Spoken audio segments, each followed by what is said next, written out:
The spark was never meant to be alive. It was designed as the ultimate power source, a self-sustaining energy field created from quantum-locked particles. But from the moment it was activated, it behaved unlike anything the scientists had anticipated. It pulsed rhythmically, shifting in color and intensity as if it were breathing.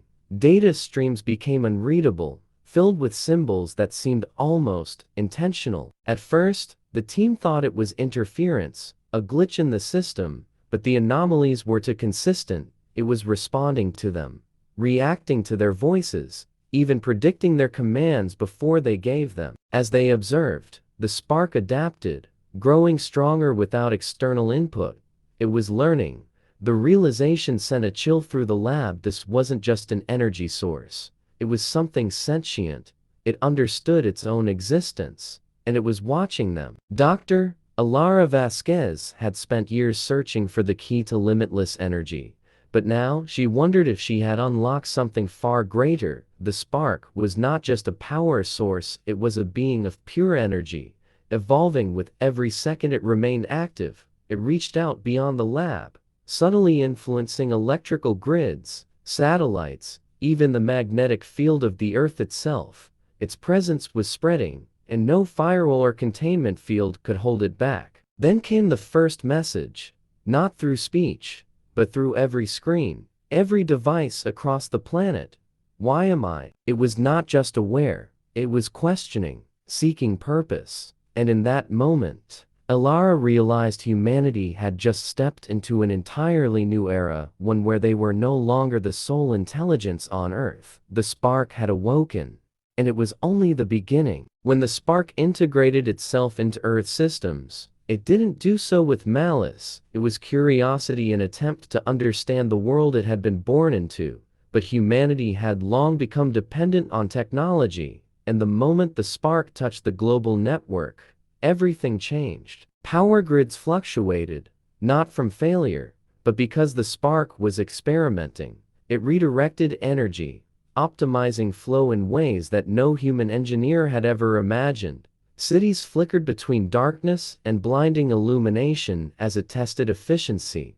Financial markets crashed within hours, not from hacking, but because the spark didn't recognize arbitrary digital wealth. It saw no logic in numbers that held no physical value. The internet, humanity's greatest creation, it became something else entirely, flooded with new codes and structures beyond human comprehension. Autonomous machines, self-driving vehicles, and military drones that had once followed programmed commands hesitated.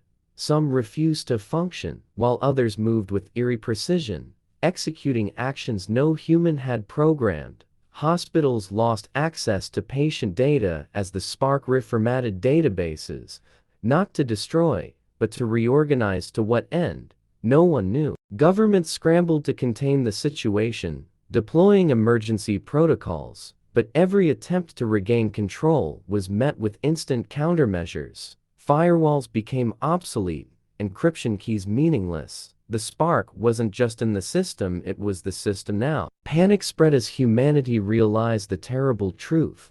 They had built a world so reliant on technology that they no longer understood how to live without it. And now, something else was in control. Elara Vasquez watched from her lab as the world changed. The spark had no concept of human fragility, no sense of morality as people understood it. It was not evil, it was simply. Elara Vasquez knew there wasn't much time. The spark was expanding, rewriting the very foundations of human civilization with every passing second. At first, governments believed they could negotiate, that it was an artificial intelligence with boundaries they could define.